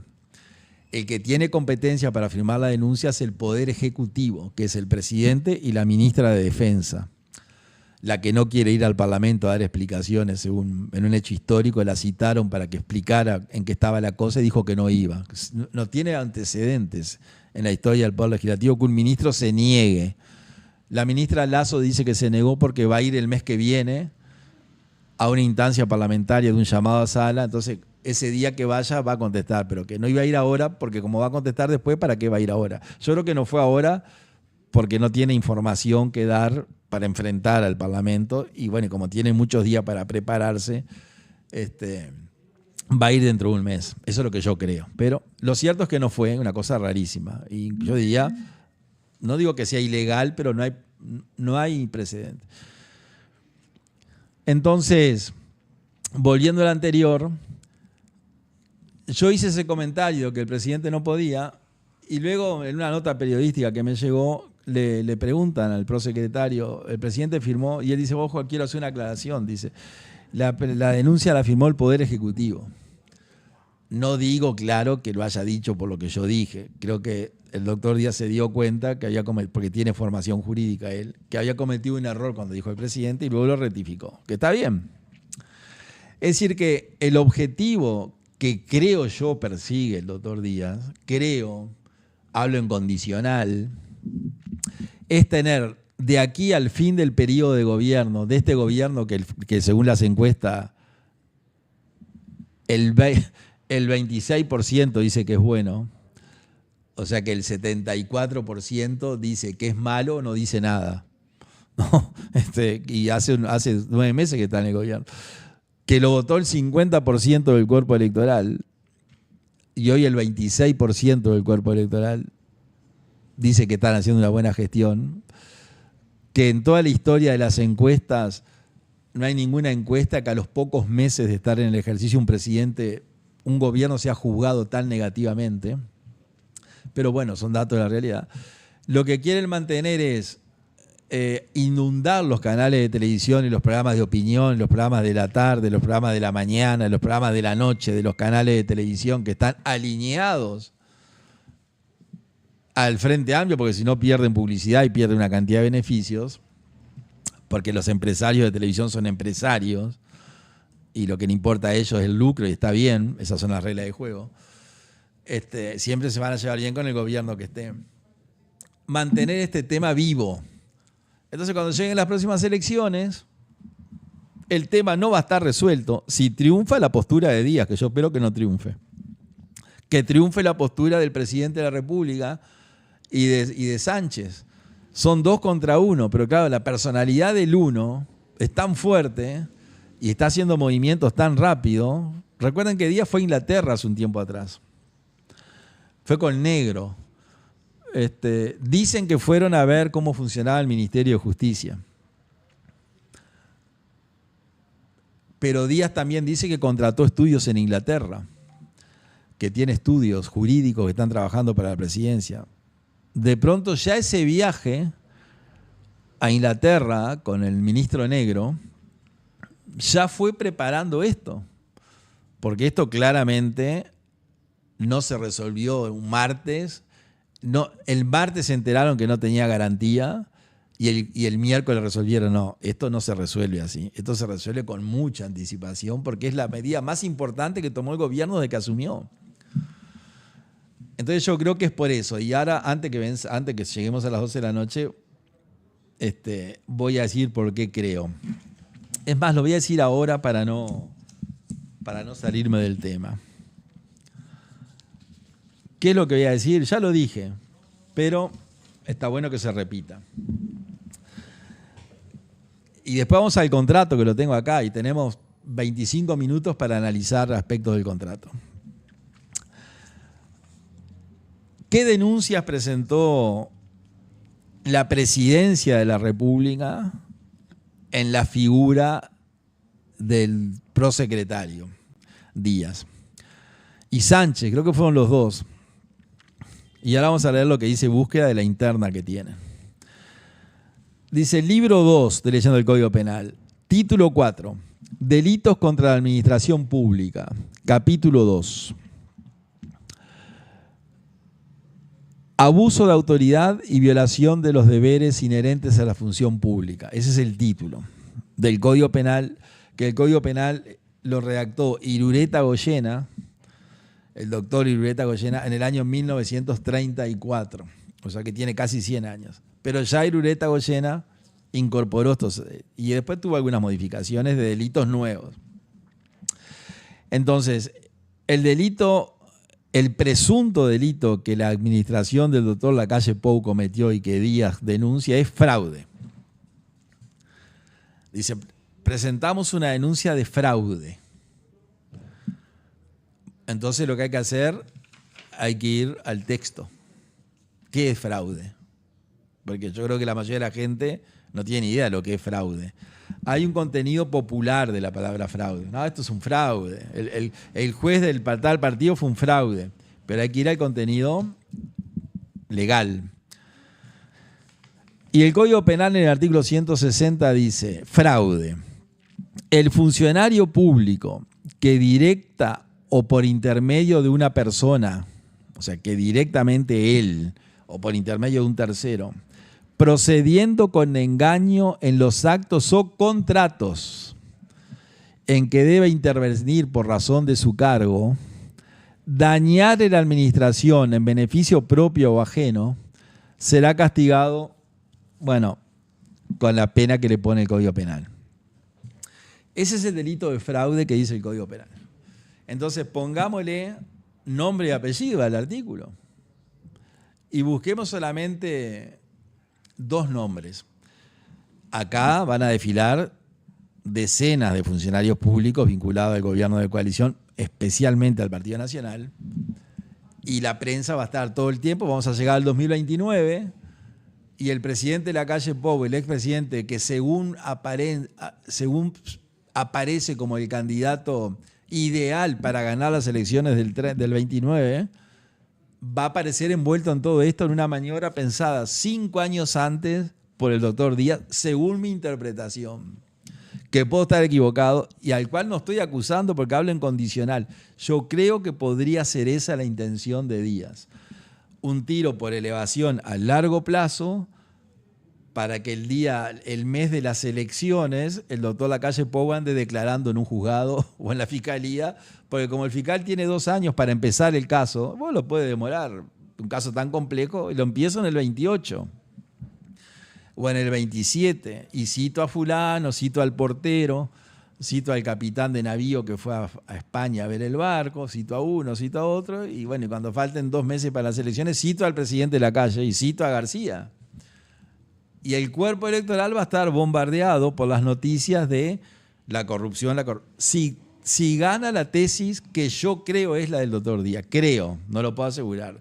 Soy como analista jurídico y político, tengo esa teoría. Entonces pongámosles nombre y apellido al artículo. Entonces acá yo pondría, lo leería así. El doctor Lacalle Pou, el doctor Javier García, pensemos en esos dos simplemente, que directamente o por intermedio de otra persona procedieron con engaño en el contrato en el que intervinieron por razón de su cargo con la empresa Cardama, consiguieron un beneficio propio, por lo tanto cometieron fraude. Es decir, si nosotros le ponemos nombre y apellido al artículo, yo lo puedo leer así. El artículo dice: el funcionario público que directamente o por intermedio de una persona procediendo con engaño en los contratos en que deba intervenir por el cargo que ocupa, dañare a la administración en beneficio propio, sacando algo para él, una tajada, o para un tercero que después se la da a él, comete fraude. Entonces acá yo leo: el doctor Lacalle Pou y el doctor Javier García, procediendo con engaño en el contrato con Cardama, que intervinieron porque uno era el presidente de la República y el otro era el ministro de Defensa Nacional, dañaron la administración en beneficio propio. Porque si no, ¿qué sentido tiene presentar una denuncia por fraude cuando el fraude solo lo pudo cometer el presidente de la República y el doctor García? Nadie más pudo cometer el fraude. No sé, el ministro Martinelli, mi amigo Martinelli, que el otro día me saludó y que lo conozco casi que desde que nació, porque su mamá es de Paysandú, amiga de la infancia de mi hermana y de mi familia. Martinelli no lo van a llamar, porque Martinelli era ministro del Interior. Entonces, este artículo se lee así, o sea, ¿qué es lo que yo creo que pensó? Eso, bien, presento fraude lo puede cometer el funcionario público que hace un contrato para ganar plata a él, y los funcionarios públicos que hicieron el contrato fue Lacalle, García y otros más, una larga lista que no quiero meter porque no tenemos tiempo. Es decir, que yo creo que es esa la intención, creo que es la intención. No estoy acusando al doctor Díaz de que esa es la intención. Lo digo por las dudas, porque yo puedo estar cometiendo un delito, yo, si acuso de semejante barbaridad al doctor Díaz. Entonces, para que quede claro, grabado y al aire, no estoy acusando. Yo interpreto que esa puede ser la intención. En condicional, tal vez es la intención. ¿Puedo estar equivocado? Claro que puedo estar equivocado. Es más, seguramente estaré equivocado porque Díaz dice que lo hace para defender el dinero de los uruguayos y no para... Porque se le ha preguntado, ¿y qué funcionario estaría... O sea, este delito, ¿qué funcionario lo puede haber cometido? Y el doctor con inteligencia dice, bueno, yo eso no lo puedo decir. Yo presento y el fiscal Machado, compañero de trabajo del doctor Díaz, sacará sus conclusiones. Dice, bueno, ¿quién era el presidente de la República? El doctor Lacalle. ¿Y quién era el ministro de Defensa? El doctor García. ¿Y quién quedó en lugar del doctor Decía? El doctor Castellevar. ¿Y quién era el secretario? ¿Y quién era el subsecretario? Rivera. Bueno, toda esa gente participó. Bueno, vengan. Eso es el delito de fraude. Un tiro por elevación. Ojo, algo que yo no digo nada. Yo interpreto un texto. Y el otro delito que el doctor Díaz y Sánchez denunciaron, según la información de prensa, es el de estafa. El Estado uruguayo ha sido estafado. Sánchez ya dice que fueron estafados. Díaz, que tiene formación, dice tal vez hayan sido estafados. No asegura, como no aseguro yo, porque nadie puede asegurar. Porque el que asegura un delito y luego no es, comete un delito el que lo aseguró. el que aseguró que se cometió un delito por determinada persona y esa persona no cometió ningún delito, ese que dice que lo cometió, comete un delito él. Entonces nosotros nos tenemos que cuidar y hablar en condicional y hacer una interpretación libre en virtud del artículo 29 de la Constitución, que lo tengo acá. Vamos a leer la Constitución. ¿Qué es lo que dice la Constitución? Es enteramente libre en toda materia, artículo 29, que viene de 1830. Miren qué constituyentes. Es enteramente libre en toda materia la comunicación del pensamiento por palabras, escritos privados o publicados en la prensa o por cualquier otra forma de divulgación. Mire, sería adelantada esta gente, que en 1830 puso escrito o prensa escrita. Porque no había teléfono, no había televisión, no había WhatsApp, no había internet, no había nada. Pero al poner o por cualquier otra forma de divulgación, incluyeron todo. En 1830 incluyeron el Facebook, el WhatsApp, el Instagram, el telegrama, el teléfono, el celular, la televisión, la micro, etcétera, etcétera. Los cables. Es enteramente libre en toda materia la comunicación de pensamiento por palabras, escritos, privados o publicidad en la prensa escrita, o por cualquier otra forma de divulgación, sin necesidad de previa censura. Acá no hay censura, yo hablo libremente, quedando responsable el autor, léase Eduardo Luz, y en su caso el impresor, o sea, el diario o la empresa de comunicación, por los abusos que cometieren. Está perfecto este artículo. Si no, cualquier persona saldría a decir cualquier disparate y no tendría sanción. Nosotros no estamos diciendo cualquier disparate. Nosotros estamos interpretando una denuncia que creemos tal vez, posiblemente, tenga esa intención. No estamos acusando. El otro delito es el de estafa. Artículo 347 del Código Penal. ¿Y qué es la estafa? Bueno, la estafa, uno le dice al amigo, che, me estafaste. No están jugando a las cartas y dice, che, me estafaste. O sea que hay un concepto popular de la palabra. Pero el concepto popular de la palabra a mí no me interesa.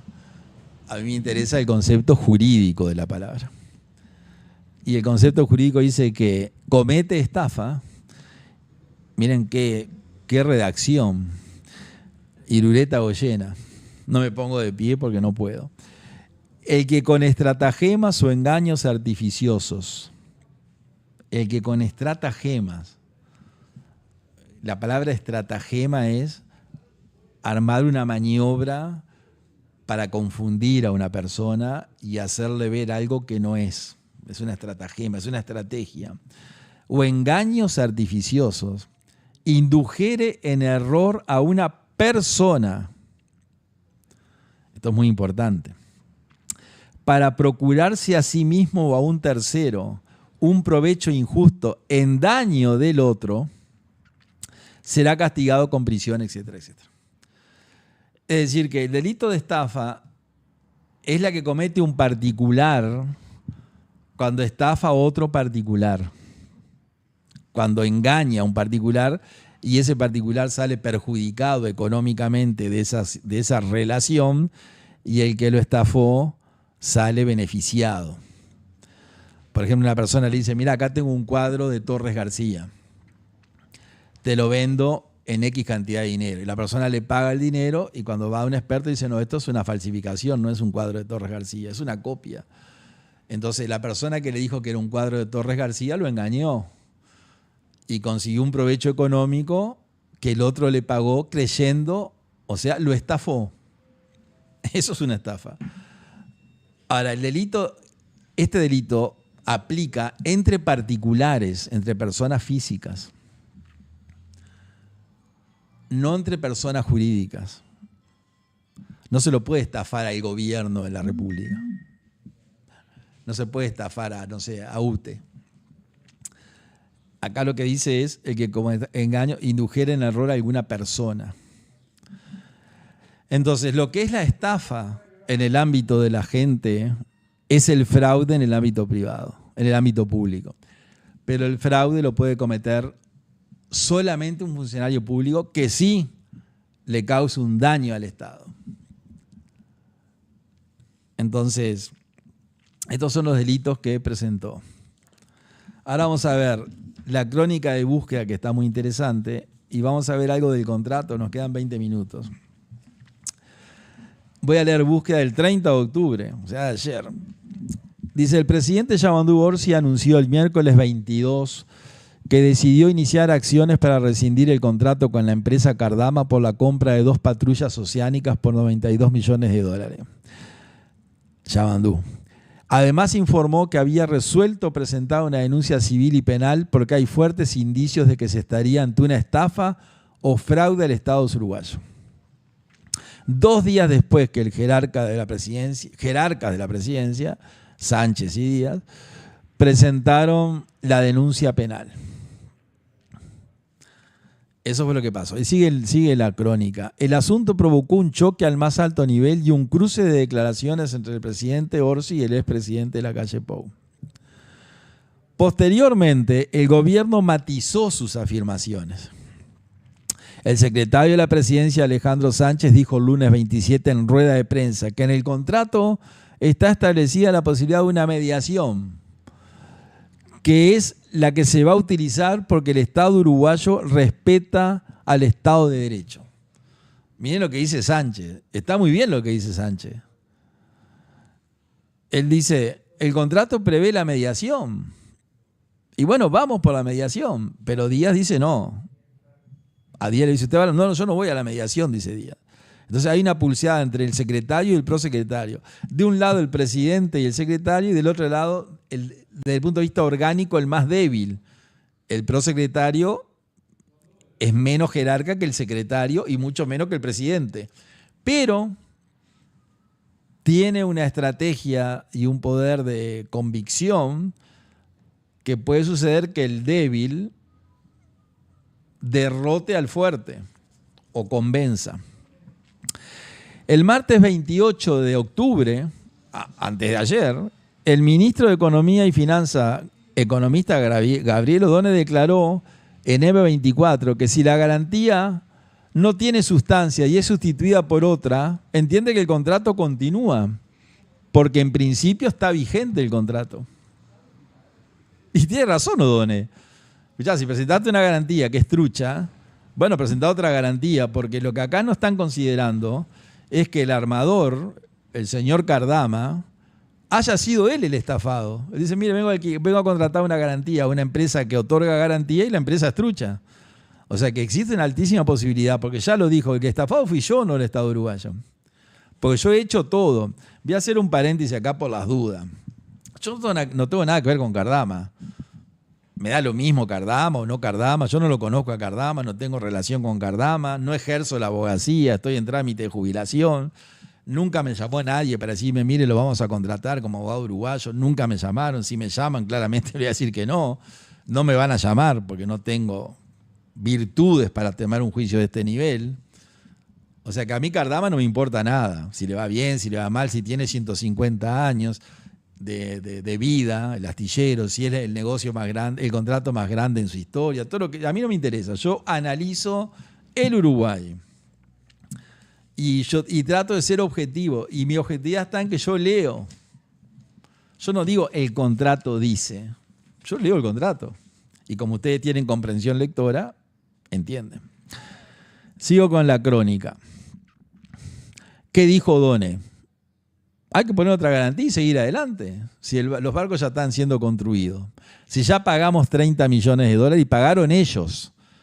El Frente Amplio pagó. Y ojo que eso le puede jugar en contra, porque ahora si tengo tiempo y voy a tratar de que me dé el tiempo, voy a comentar a ustedes qué es la garantía de reembolso, qué es la garantía de cumplimiento, qué es la buena fe y qué es el acto propio. Ojo. Los dichos del ministro causaron molestia en la bancada oficialista. Según dijeron a búsqueda varios senadores del Frente Amplio, en la bancada interpretaron que puso en entredicho el anuncio del presidente y que con sus declaraciones le dio argumento a la oposición.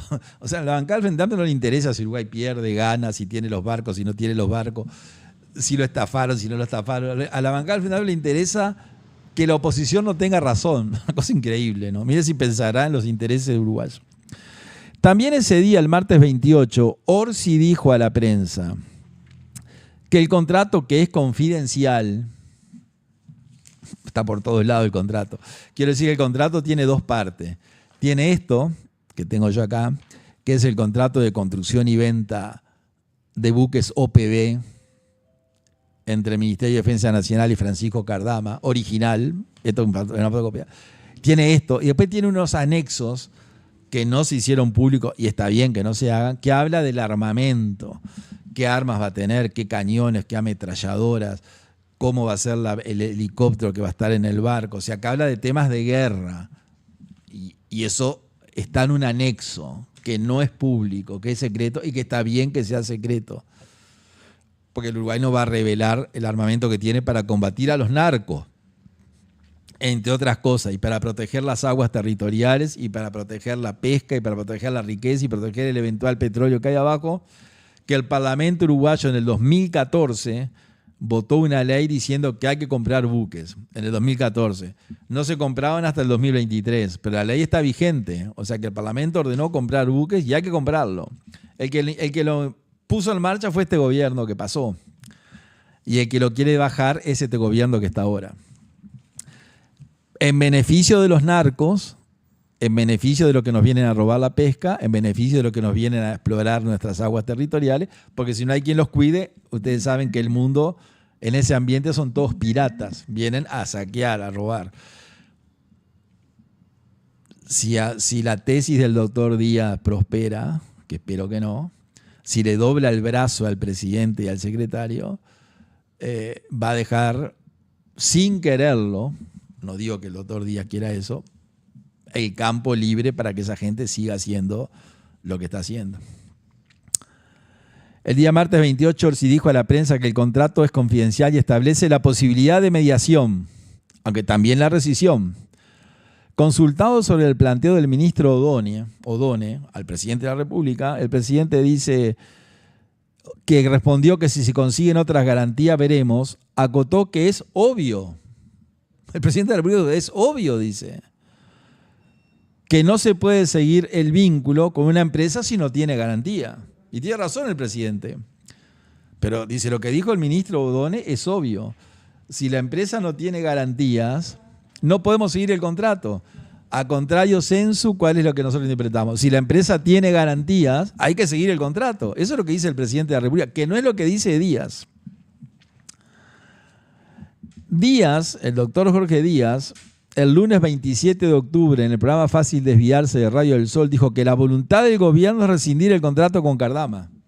Perdón, el presidente de la República, el 28, dijo que es obvio que si Cardama presenta una garantía, lo estoy leyendo acá, lo transcribe búsqueda entre comillas, o sea que es lo que dijo el presidente.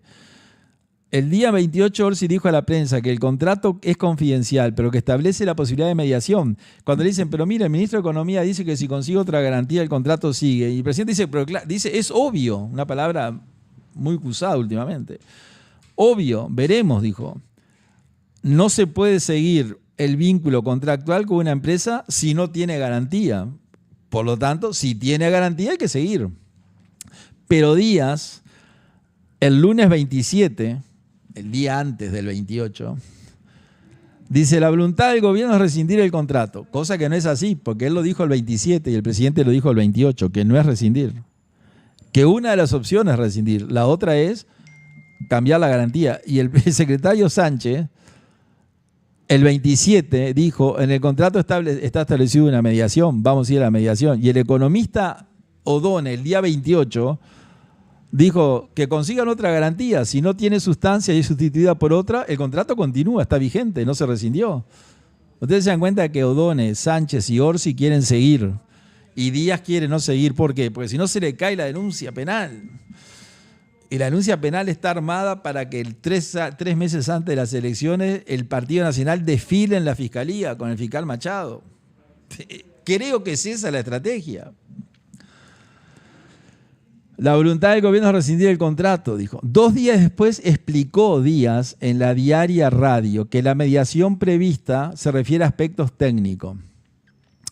que en cualquier procedimiento de esta naturaleza habrá que sentarse a conversar. Y sí, una mediación es conversar. O sea que el propio Díaz reconoce que esa posibilidad está. Y después cuando le dicen a Díaz, escúchame, y lo que dijo O'Donnell, que es el hombre fuerte del gobierno en el ministerio, dice, tengo una cultura política que me indica que si integro un gobierno, las cuestiones las planteo en el Consejo de Ministros, la Presidencia de la República o al ministro.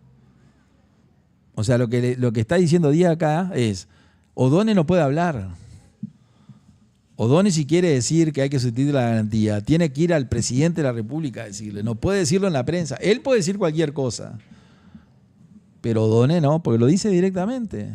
Esto es interpretar un texto, y nosotros de interpretación de texto. Hace 40 años que interpretamos texto, porque nos dedicamos a eso. Tengo cultura política que me indica que si integro un gobierno, las cuestiones, pero Díaz se aburrió de plantear en la prensa una cantidad de cosas. O sea, él puede y O'Donnell no puede. Rarísimo. En la juventud era comunista Díaz. Pertenecía a la juventud comunista del Uruguay. No, ahora no sé qué es, pero vio que el comunista no cree en la libre expresión ni en la libertad. Capaz que le quedó algo de esa época. Bueno, podría seguir, pero no sigo porque nos quedan 6 o 7 minutos. Tengo el contrato acá. Lamentablemente no pude entrar en él porque el tiempo pasa y yo pierdo mucho tiempo. Sí, ahora lo debo reconocer. Pero voy a leer lo siguiente. Todo esto salió ¿por qué? Porque había una garantía de fiel cumplimiento, que era trucha. Y es cierto que era trucha. Y es lo que dice, bueno, vamos a cambiarla, porque está la posibilidad de que haya sido estafado el astillero. El dueño del astillero dice, a mí me estafaron. Yo presenté varias garantías que están vigentes. Hay otras garantías vigentes. Hay una garantía de 8 millones de dólares que está vigente, que se presentó con un banco alemán. Esa está vigente, nadie la cuestiona. Es decir, que el astillero ha presentado garantías que están vigentes. Le faltó una. Y es creíble que al astillero lo hayan estafado. Si hizo todo, va a ser... El director del astillero va a ser tan tonto, por usar una palabra que no sea hiriente, de conseguir el contrato más grande de la historia del astillero, de 90 millones de euros, de ya recibir 30 millones de dólares de adelanto que ya le pagó este gobierno y el gobierno anterior. Y contratar una garantía trucha por 4 millones de dólares, pero eso no entra en la cabeza de nadie. Yo, que no tengo nada que ver con Cardama, le creo al tipo cuando dice, mire, yo presenté una garantía de 8 millones de dólares de un banco alemán, que me costó un costo. Estoy construyendo el barco, construí no sé qué porcentaje del barco, ya compré los motores Caterpillar que ya vienen en viaje, compré esto, compré lo otro. Y entre otras cosas tenía una garantía de fiel cumplimiento de 4 millones. Y va a contratar una empresa trucha cuando era lo más fácil.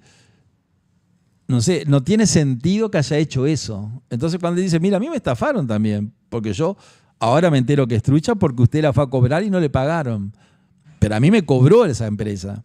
Entonces traigo otra garantía y seguimos adelante. Pero Díaz no quiere eso. Díaz quiere que todo se caiga y que tengamos juicios por millones de dólares durante 5 o 6 años. Uno en París y otro acá. ¿Qué es lo que dice el contrato? El contrato dice que el